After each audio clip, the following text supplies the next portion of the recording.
Hello, everybody. We're back. It's 2023. I'm here with Coach Rick once again. How's it going, Rick? I'm doing really, really good. What about you? Very good as well. Glad to hear that you're doing well. Tell me about your 2022.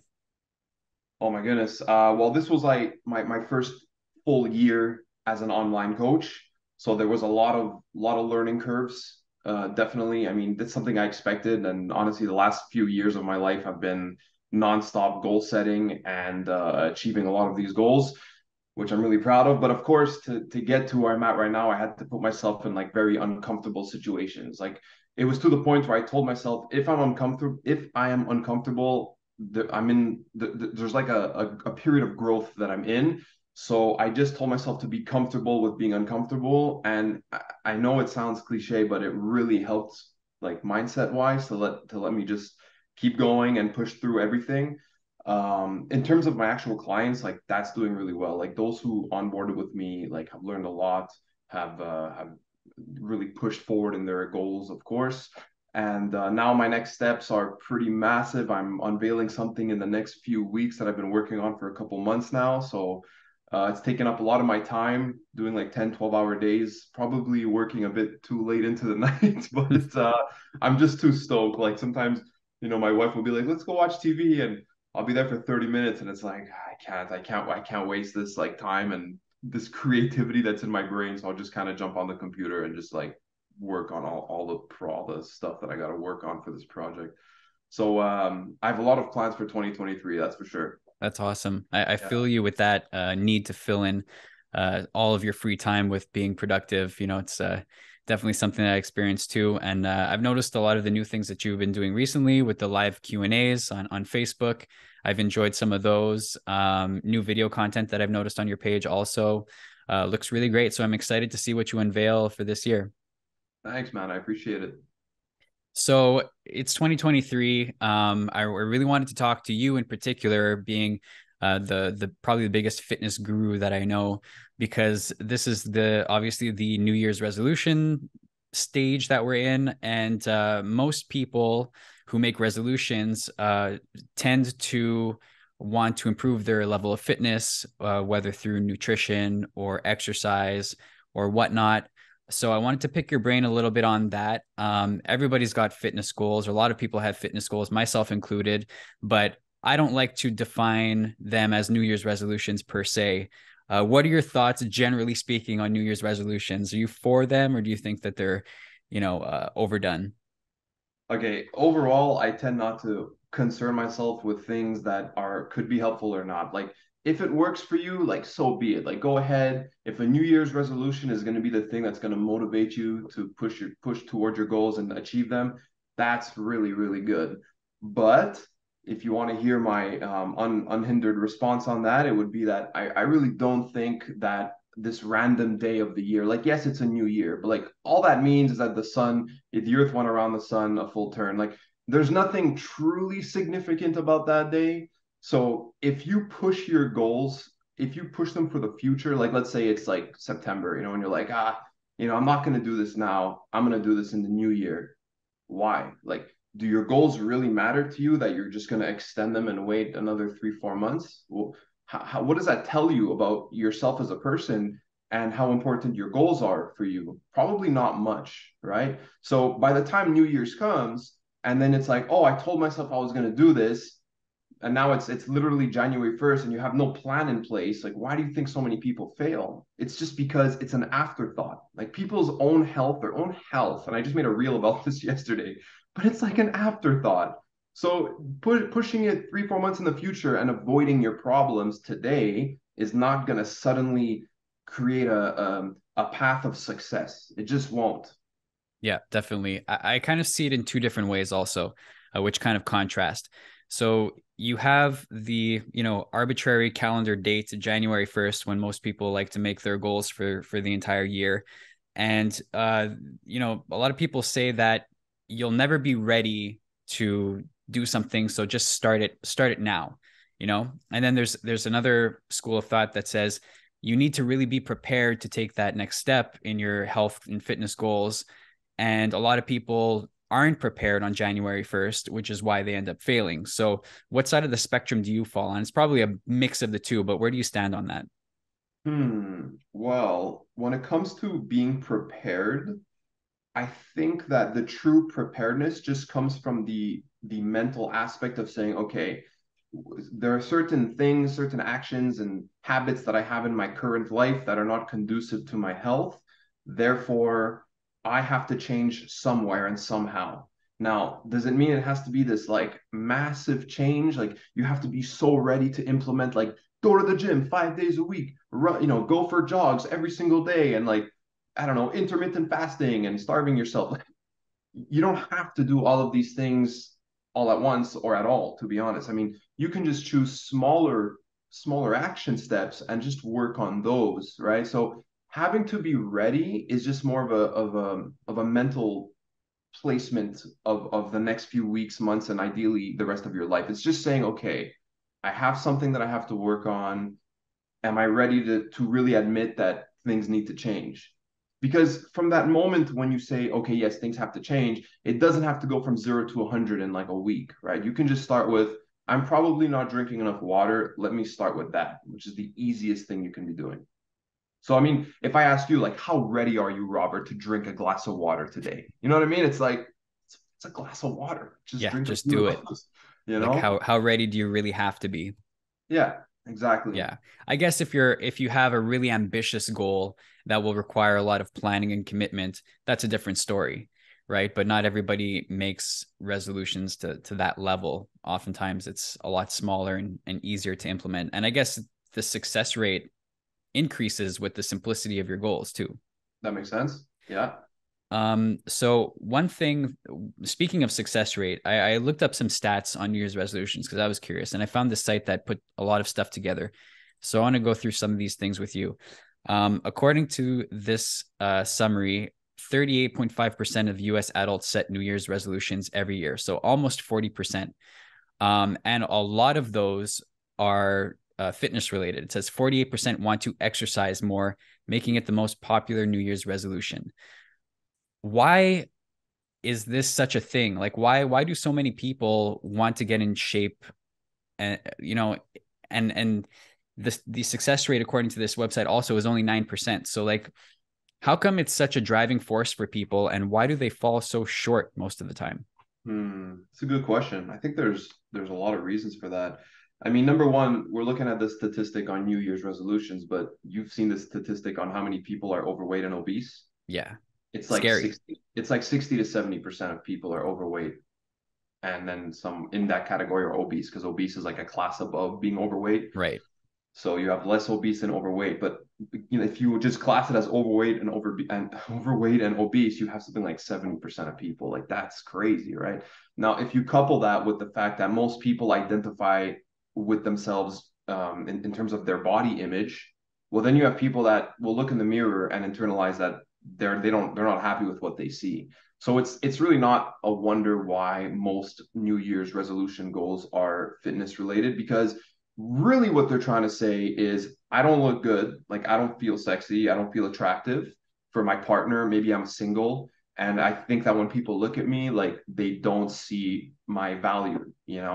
And the sad truth is that the first 5 seconds of someone looking at you, like they're gonna judge your physical appearance, and you can't blame them. Like that's just evolutionarily speaking, like that's the first thing that we see. It's the first thing we're gonna judge. So if you see someone who's like very heavy, like 300 pounds or more, like you might place some negative connotations to that person, and you almost can't help it. It's like this immediate thing, and it doesn't mean that that person has no value, but we as a people, we judge very quickly, and we judge what we can see because that's the first thing. You're not going to walk up to someone and all the people in the room and ask them a million questions. It's like you have to just create a almost like a database in your mind, you know?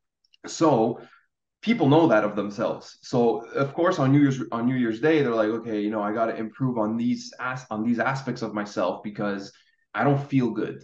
I don't feel good in my skin. So to me, it's no wonder why it's all fitness related. That makes a lot of sense. You know?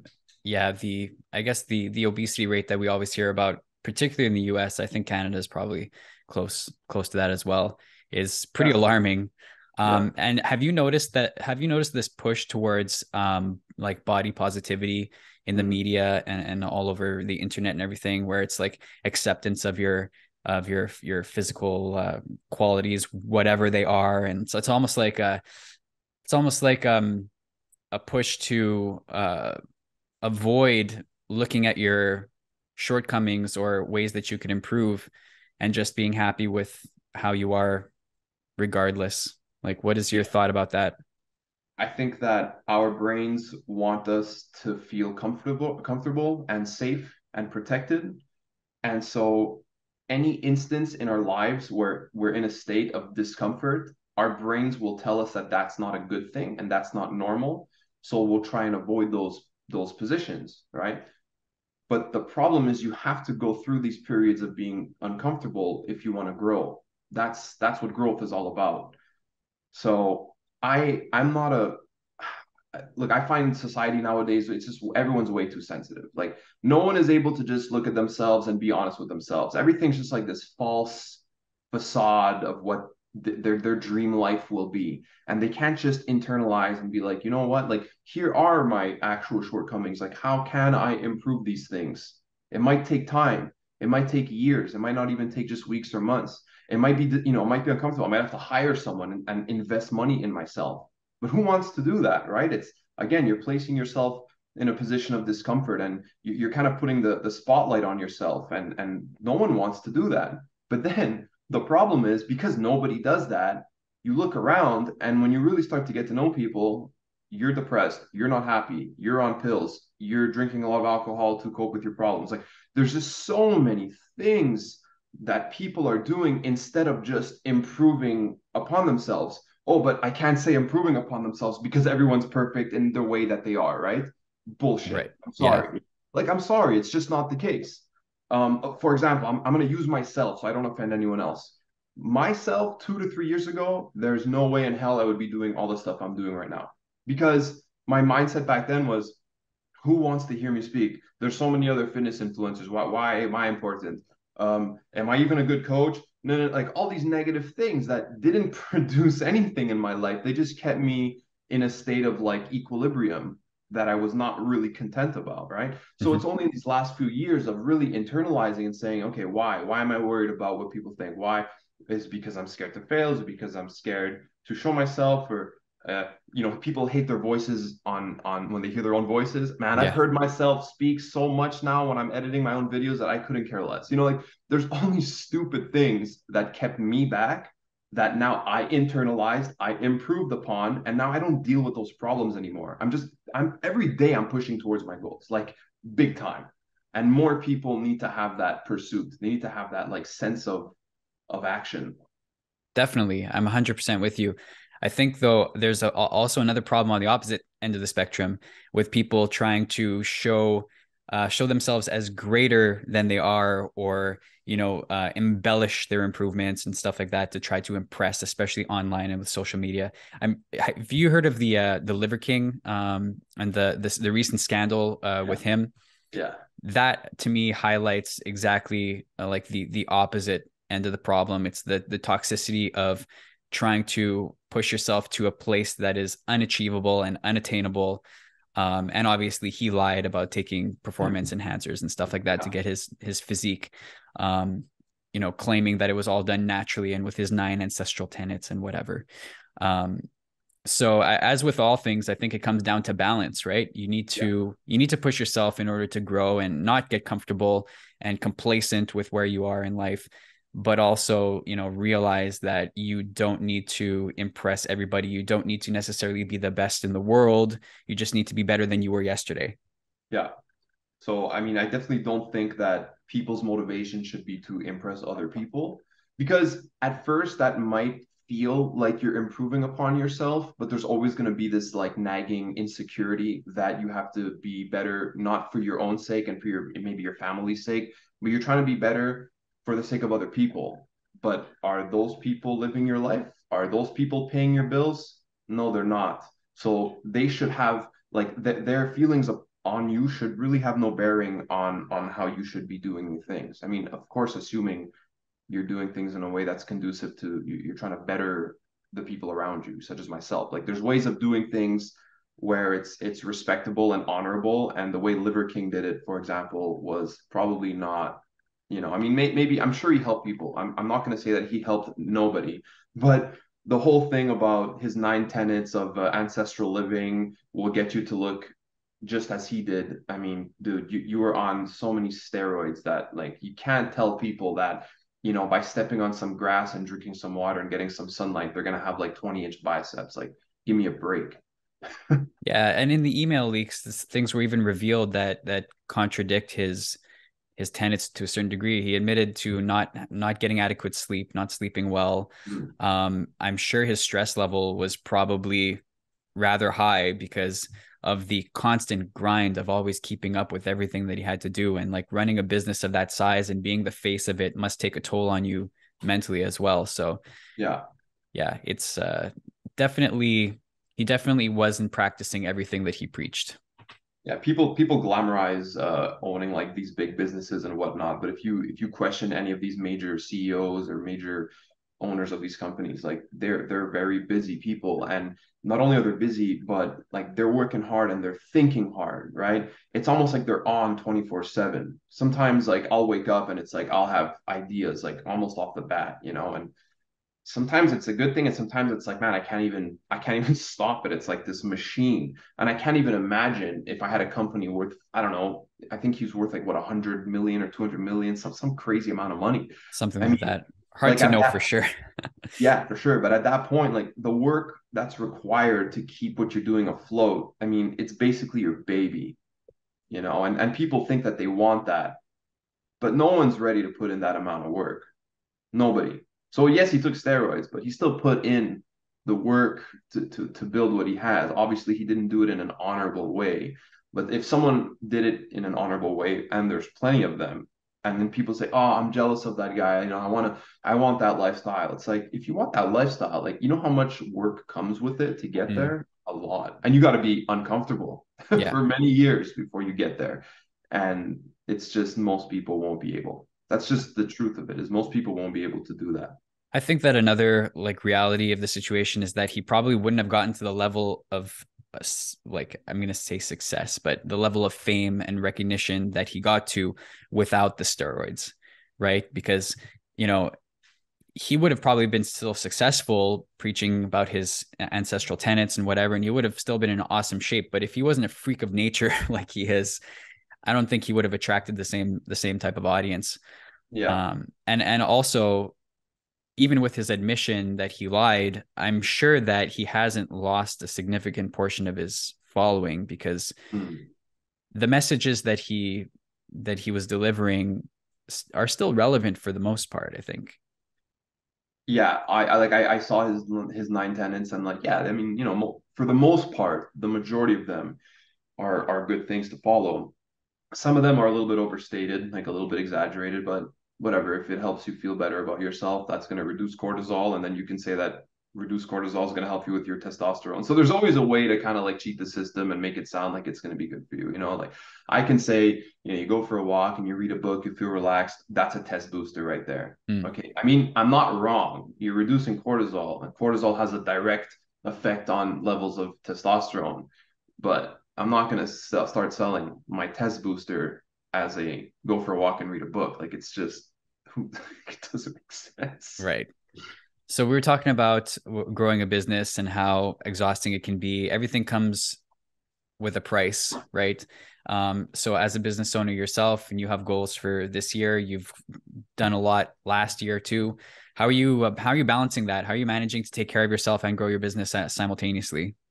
Um, I actually had a conversation with a lead yesterday on this. He's probably going to onboard with me in the next 2 weeks, and he was saying something along the lines of, like, well, I'm not feeling good, and like I don't train, I'm not eating, I haven't been eating in the last few days. And what I told him was, for me, I'm telling you this because I want you to have this mindset, is even if in my life or in my career or whatever I'm doing, relationship, whatever it is, if something's not going well, and then I allow the rest of my life to go badly and like to follow suit, well then like why am I just beating myself up at that point, right? So I always train, right? Like I always maintain 3 to 4, usually 4. This week I was exceptionally busy on Monday, so I didn't do my upper body on Monday. That's fine. I skipped that day. I don't really care, to be honest. I'm so consistent at 4 days a week that if I miss a day or two here and there, it won't change a thing.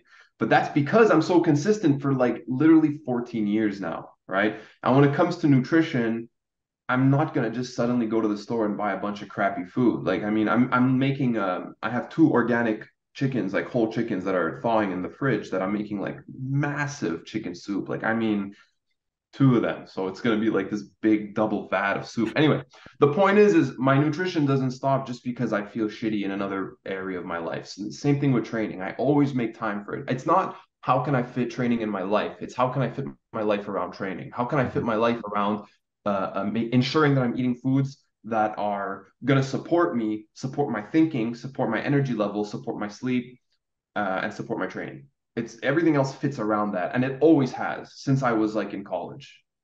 When That's most people were out drinking and buying bottles at the club, I was literally waking up at 7 to do sprints and then eat breakfast and go to the gym. So amazing. I mean, and that makes total sense with the type of business that you have. I think it would have to be that way for it to work properly. yeah, you need to. Amazing. You can't mess around. Let's go back to these stats.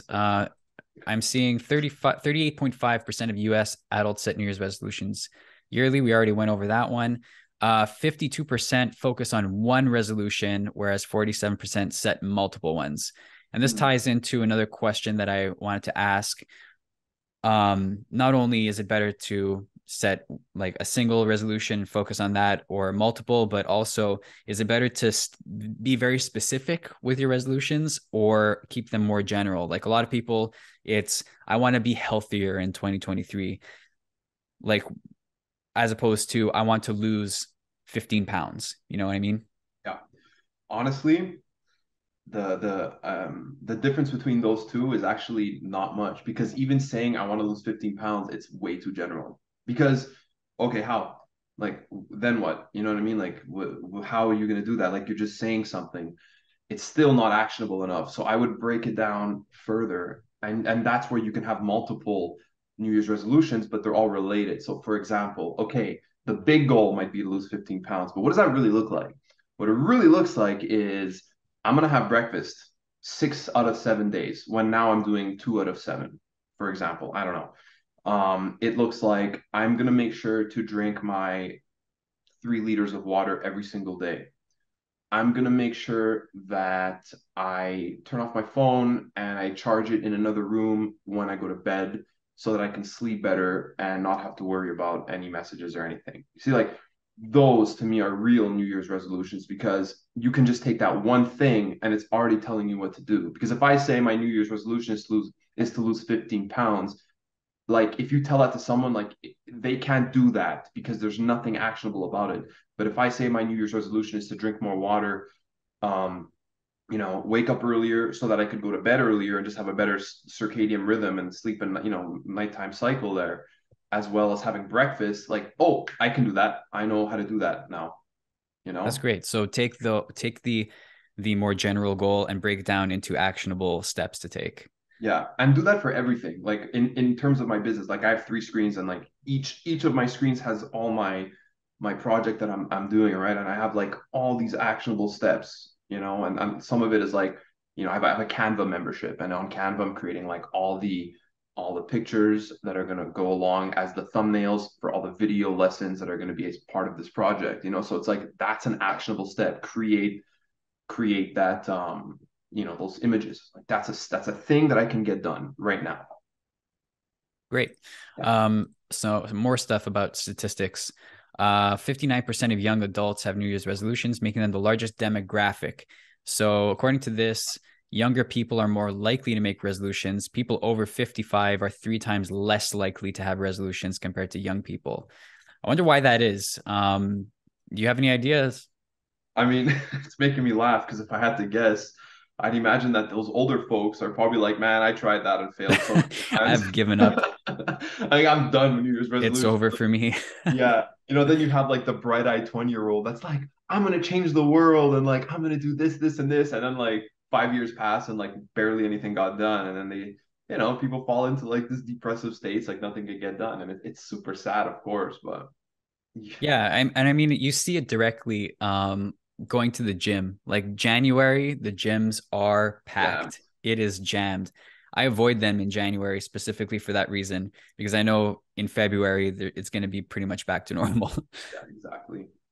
Um, Another interesting one, 50% of parents with children have New Year's resolutions, Mm, 1.6 times more likely than those who don't have kids. mm, That mm, one strikes me because I have a daughter, I have actually another baby on the way in April. So I fall into the parent category. And I don't think I wouldn't say that I've made a New Year's resolution. I always have goals, and I always, and like we mentioned earlier, I'm not going to wait for that day on the calendar to start working on something. I do it when, as soon as the inspiration strikes. yeah. But I guess to me, that seems to indicate that parents want to be a good example for their kids or feel like they're improving themselves on their kids' behalf. That's the impression that I get, and I Yeah. feel that way too sometimes. Absolutely. I'll agree on that one. One of my clients, longstanding clients, he's been with me for a year and a half now. I mean, this guy went from big belly to he has a six pack. Like this guy's killing it. And he has three kids. And one of the things that he told me before we started was, I want to make sure, like, can you help me on to some regard with like my children and eating or whatever? And I said, like, yes, like for sure that I'll give you like tips and whatever it is. And I remember a few months in, he made his breakfast, which is, of course, like it's a healthy breakfast, like something good. And it tastes good. When I say healthy, people think, oh, that must mean it doesn't taste good. Mm-hmm. No. Okay. Like healthy food can taste amazing. And his child asked him for some of the same food. And he was so happy that he wrote to me because that was one of his main goals is that he wants to be a good example for his kids. Like he was fed up of being like, like he was a fat dad. Like he didn't want to be 220 pounds and like 5'7", like that's a problem, right? Yeah. And having, being a father gave him some of that. It gave him like a sense of urgency in his goals. And I respect that a lot. Like I think that there's no better reason to get in shape. I mean, of course, for yourself, but if you have kids, the real thing is that your kids matter more to you than you should matter to yourself. Like that's just what it is. So if you can tie your New Year's resolutions or any goals for that matter, scrap New Year's resolutions. If you can tie that back to your children and telling yourself that my goal as a parent is to raise a child that will be better than me. Like I'm trying to, and it's not to pressure them either. It's not like you want to pressure your child, but and you don't want to tell them this, right? It's just your goal is to give them as much support in their little lives so that by the time they're adults, they're self-sufficient, like they're intelligent, they can think better, they can move better, they all of that. Yeah, you want to lead by example and Absolutely. show them through your own behaviors, the things you know that you think that they should be doing. You want to emulate that. And another thing is that kids can be exhausting. And I spent an hour just running around my house with my daughter yesterday after dinner. Thought I was going to throw up because I had just eaten. And you want to be able to do that too, right? You don't want to be out of shape. You don't want them to outpace you, and you're too exhausted to play with them and everything. Yeah. And that's why kids keep you young a lot of the time. At least I feel that way. Yeah. Um, One thing that I've also noticed as a parent, and this was shocking to me because it never really registered with me, but just going out to eat at restaurants, okay, in a lot of places, the kids' menus are just horrendous. Like you can order at a restaurant, I'll get something with my wife, like relatively healthy grilled chicken or whatever. And then on the kids' menu, it's like chicken nuggets or, Grilled cheese. grilled cheese, Yeah. pizza, whatever, with a side of French fries, not a vegetable to be seen Right. anywhere. And to me, that is just so terrible. Like I can't believe that restaurants still do this in 2023, to have like nothing green on the plate whatsoever for kids. No. I can't believe it. It's like really shocking to me. Yeah, it is. And there's no real excuse, right? Because the excuse they're going to give you is like, well, look, like that's what the kids want. Like we tried providing healthier options once upon a time, and like no one ever ate it, and the parents complained that their kids were still hungry. Like for sure they can blame it. It's basically demand and supply, right? If there's demand for chicken nuggets by these children, now supply is they're going to make those chicken nuggets. I hear you, but if you were an honorable restaurant, then you would tell yourself, okay, children don't necessarily want to see vegetables in their plate. How can I find a way to hide healthy foods in their meal without really letting them know? You know, so you can make like I'm a huge fan of vegetable soups, and there is no kid that's going to eat a veggie soup that I make and say that's gross because they are friggin' delicious. And that's what I say. And there's other ways of like just find, you know, you can blend vegetables into like a what am I saying, like a, you know, you can like a paste, right? And then you can kind of put that into other meals, into other ingredients, or as part of an ingredient in another meal, to like, oh, I just kind of slyly added vegetables in there. You know, like there's Right. always ways. But the thing is, and to tag along with this comment on how children will eat all those foods, is that I hear this all the time, which is, oh, let him eat it, or let her eat it because she's a kid or he's a kid.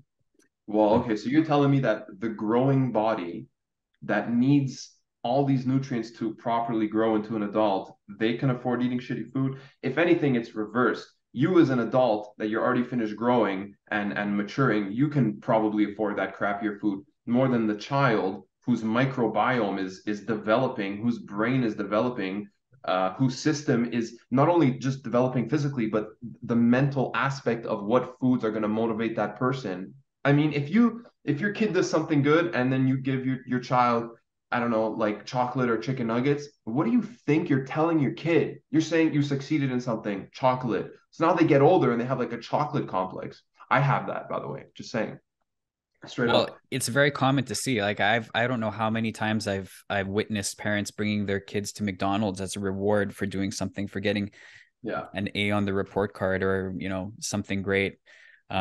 It's yeah, it's kind of sends a backwards message to them in a Mhm. lot of ways. Yeah, it backfires on you like 20 years down the line. Definitely. Here's another one about men and women and how they differ when it comes to resolutions. It says that women focus slightly more on health related topics than men. This is for the UK, specifically regarding losing weight, and men focus more on pursuing career ambitions, cutting down on drinking. What are your thoughts on those statements? Well, I know that women tend to live longer than men. So, I mean, that just goes to show that overall, men tend to choose the more dangerous of hobbies and pastimes. Overall, we tend to live on the edge, maybe a little bit more than the average woman, like average man versus the average woman. So, you know, that might explain that away. And yeah, in terms of the drinking thing, like, you know, it's not even to be sexist or anything, but yeah, it looks to be that men tend to drink more than women. So it for sure more men are going to have the goal of I should probably not drink as much. But it should be more urgent than waiting for a New Year's resolution. That's for damn sure. You know, I mean, you're basically starting your evening, or rather, you're basically starting 2023 with like a champagne glass in your hand. Like literally, it's 12. It's like the first second of 2023, and you're already drinking. Yeah. So to think that suddenly you're gonna stop drinking, it's not gonna last long. So it just goes back to like you shouldn't wait on your goals, especially when they're health related. You know, something I wanted to mention on this podcast is, and like it's gonna get a little bit morbid, but people don't want to be uncomfortable, so everyone avoids these topics, and then no one talks about them, and then poof, you get sick and you have cancer, right? Mm. So no one talks about these things because it's shitty. Like who's gonna watch a podcast where the guy's talking about cancer? Like it sucks. But that's the thing, is no one thinks it's gonna happen to you or to them. So people just carry on with their lives like, yeah, you know, I smoke a couple cigarettes, or you know, like I'll drink like 5 to 8 drinks a week, or you know, what's a vegetable, or you know, I don't train, or I don't need to do those things. Like I'm more or less like I'm okay. I can still work. Like I'm at home. I'm having fun. Like I'm fine. Yeah, but you're fine now, but do you think that your current living situation, your current habits, are they conducive to good health? No, they are not. So you're basically putting yourself more at risk for diseases, ailments, um, like mental issues when you're older, right? uh, um, diabetes, cancer, as I mentioned. Like these are things that nobody wants to go to the doctor and hear that they have these problems. But Yeah. then when they do, when you finally get the diagnosis that you're sick, oh, now suddenly, it's time to change everything because now it matters. It's like, come on. You can't wait until you're sick to start making changes because you're going to be like everybody else, and everybody else, it becomes a sad sob story. He died too young, or she died too young. It's like, well, if you saw the first 30 years of their lives, and maybe it would maybe make you question that. You can't be drinking all that and eating like garbage and not exercising and expect that you're going to live until 90. It's just, if you do, you're a fluke. It's like, oh, I knew, my grandmother smoked until she was 100. It's like, congratulations, she's an outlier. Hmm. Outliers are a thing. If you're going to base your life out of hoping to be an outlier, you're stupid. Totally agree. And I think that one thing people get confused about is that they want to quote unquote enjoy their lives while they're young or whatever, which is why they abuse their bodies, why they eat badly, drink a lot, don't sleep, party all the time, forget exercising, but they don't take into account how good it makes you feel to take care of yourself and how much better you feel when you get amazing sleep, don't poison yourself with alcohol, eat a really balanced diet.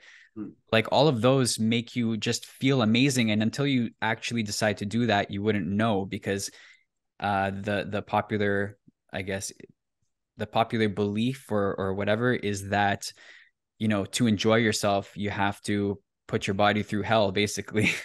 Yeah, And then, absolutely. like you said, once you come down with something, then people tend to make the change because all of a sudden death becomes real, right? It isn't real until it's knocking on your door. Yeah.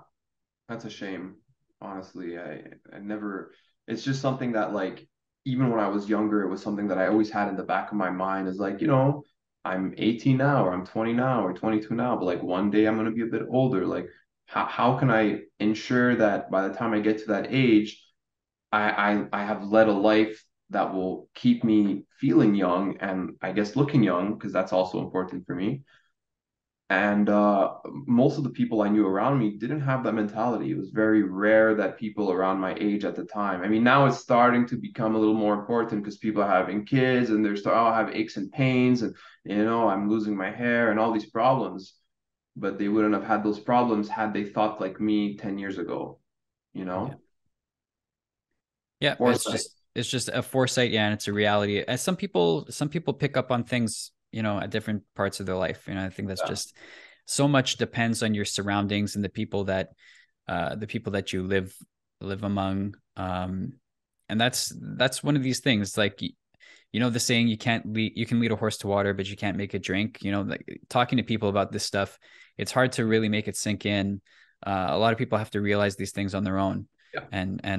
but it's great that you're doing what you're doing because you're setting an example and you're there to empower the people who want to make those choices, which is, I think, all you can really do because we can't change everybody's lives. We can just live our own lives the way that we want to, and if people notice and want to emulate that, then all the better. Yeah, exactly. 100%. So I'm getting to the bottom of this article, talking about success rates, which we've already touched on a little bit, but I'll recap. It's according to this, 9% of people successfully keep their New Year's resolutions, which seems like an abysmally low number. 23% of people quit by the end of the first week, and 64% after the first month.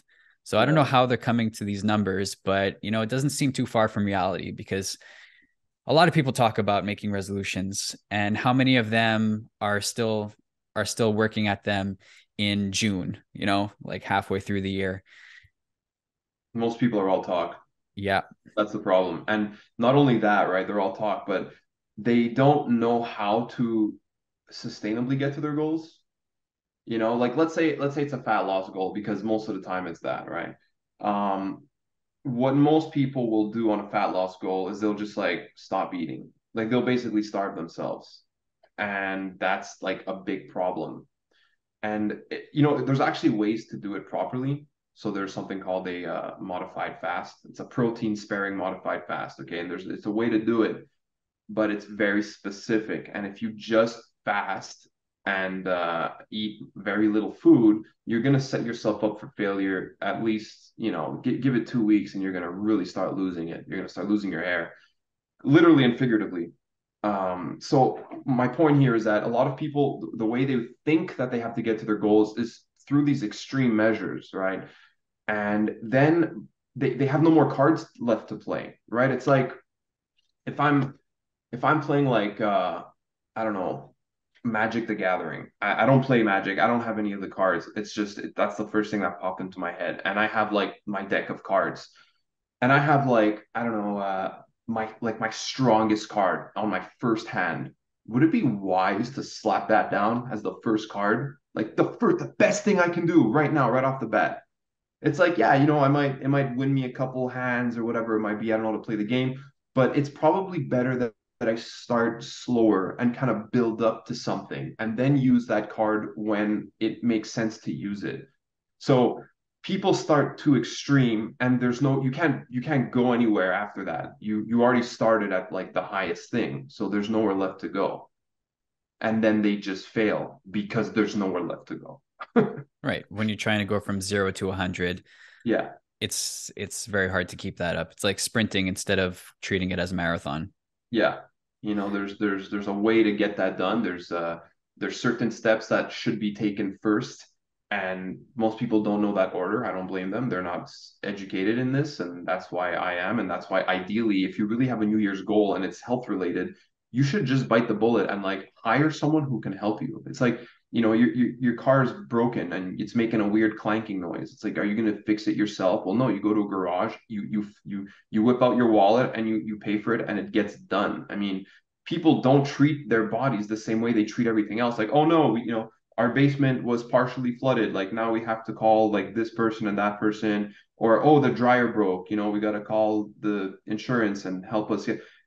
These are things that are so obvious in life. And then as soon as it's about you, I don't have the money to invest in myself anymore. I don't have the time. I can do it on my own. And then it's like, okay, like that's great, like no problem. And then you look at these statistics that a month later, what is it, like 9% succeed or whatever? So that means 91% fail. Hmm. Okay, you wanna go with those odds, man? Be my guest, you know? And Yeah.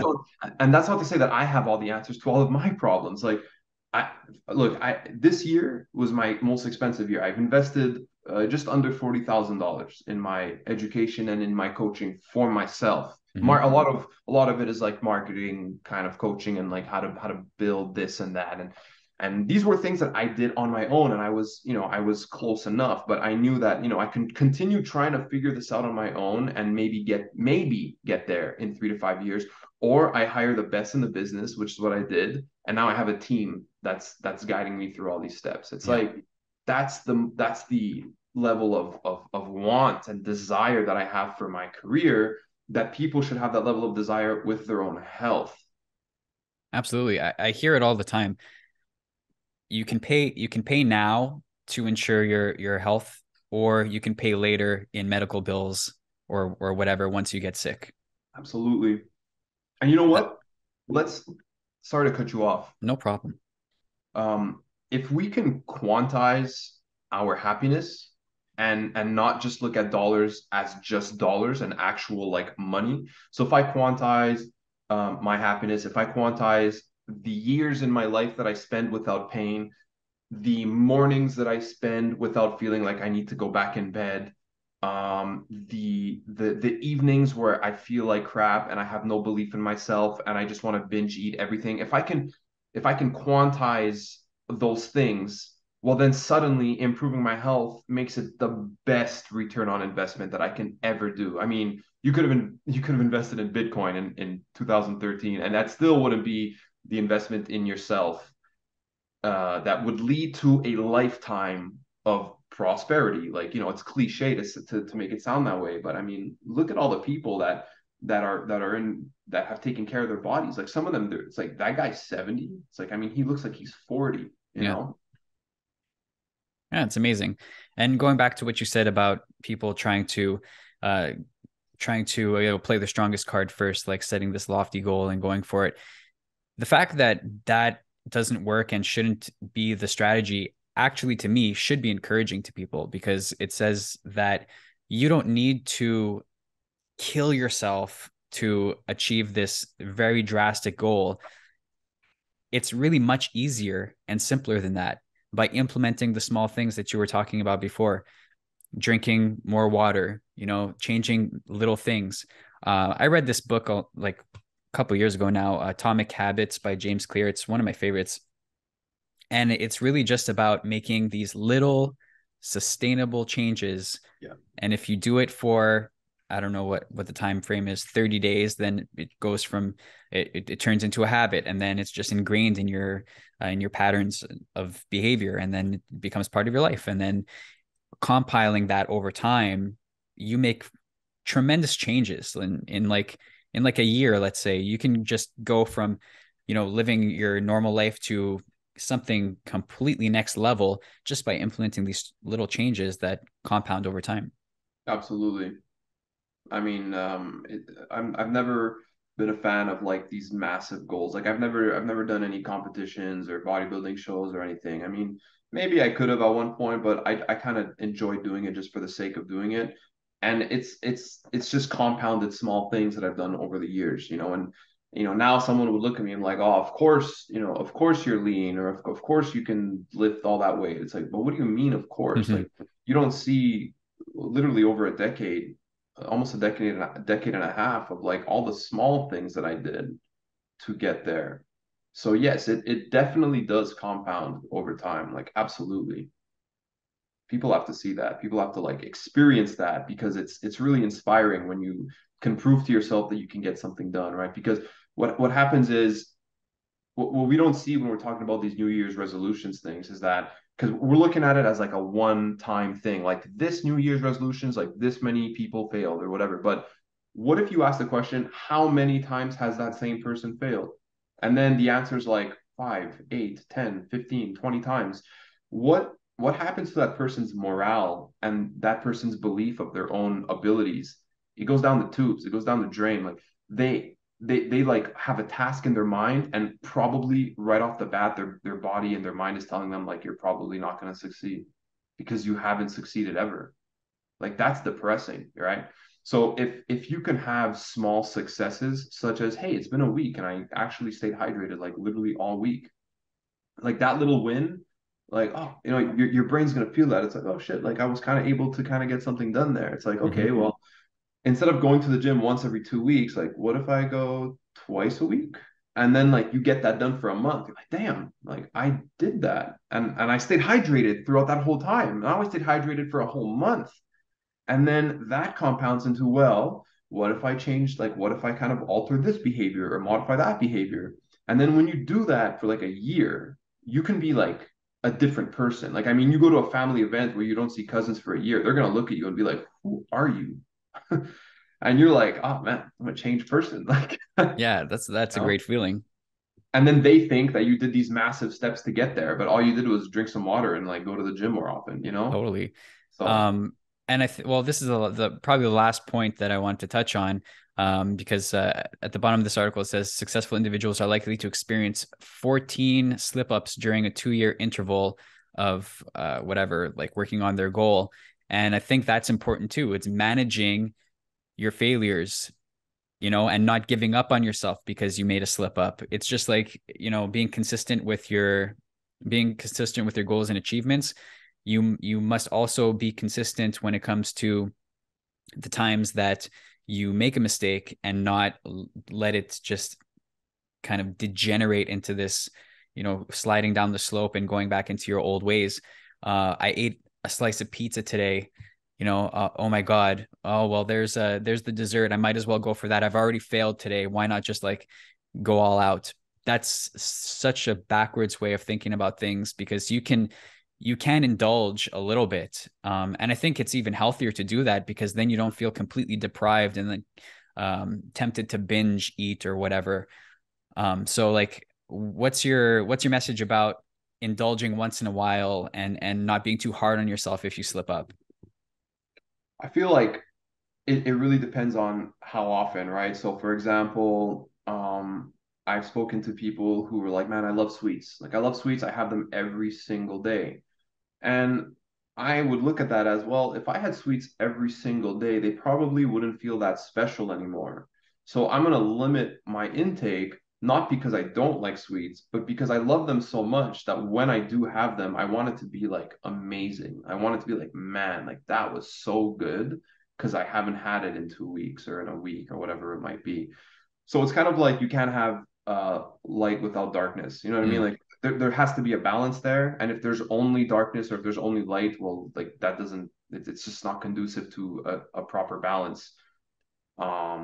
So I think that if you really enjoy something that like would otherwise not necessarily support your goals, then you do have to position it in your month or in your week in a way that's still going to allow you to get to your goals without it hampering them too much. So a cheat meal every single day makes no sense, you know? And to be honest, even the whole notion of cheat meal, it's a meal. Like it's whatever. Call it what you want. I mean, if you call it a cheat meal, you might start obsessing over that. And then everything will be in the name of getting to that next cheat meal. So I'm not a fan of really that terminology either, but I'll just say it because everyone uses that same word as cheat meal. So I Well, feel like I'm pretty it's also like what we spoke about, like giving kids junk food as a reward. If you don't want to do that to yourself either, right? And put that cheat meal up on the as my ultimate goal. It's to get to yeah, from one cheat meal to the next. Like that's really not what it's all about. yeah, exactly. And part of what you were saying was that there were 14 slip ups for people who were successful, Yeah. right? So what Yeah. does that tell you? Is that even those who are successful, like do you think that from day one to day 365, it was like every nonstop day of everything was good and everything went perfect every single time? Like, no, that's not how that works. Being successful means that you're okay with days where you might not feel your best or being okay with days that are not as productive or days where you just feel like you need a break. If you just if you just kind of zoom out and realize that all of those different days are part of the process, then you're going to be okay with them. It's just part of the process. Like, oh man, like there's a day where I didn't feel like I was up for like a specific task. So I worked on something else. But then the following day, I had an idea that completely ousted the stress I was dealing with the day before. I thank God I diverged my actions to something else because it allowed me to separate time and then from that come up with an idea that would have solved my problem to begin with, so you need those days. If you call them slip up days, that's fine. You need them. It's part of the process for sure. Absolutely. Listen, Rick, it's always a pleasure talking to you. Always insightful. Remind people where they can find you online. Yeah, absolutely. So I have to start working on my Instagram, mind you, but you can follow me on Facebook on my personal profile. That's really where I share most of my thoughts, my posts, and all of that. And the reason is because the Facebook algorithm, man, it hates business. It doesn't like business pages. I mean, if you're not spending like $50 a post, like no one's gonna see it. Like Yeah. literally nobody sees that stuff. So profile picture profiles are the way to go, and that's what I'm doing. So you can find me on Ricardo Simanella, Ricardo with two C's, and you'll just give me a follow, add me as a friend, and that's it. You can follow my stuff. Cool. I'll link it in the description of this video Thank you. so people can follow you. And yeah, best of luck for this year. I can't wait to see some of the new things that you reveal. I'm Yeah. very curious, and I'll be Thank you. following along. Thanks, Robert. Thanks for having me on. Cool, man. Take care. Goodbye.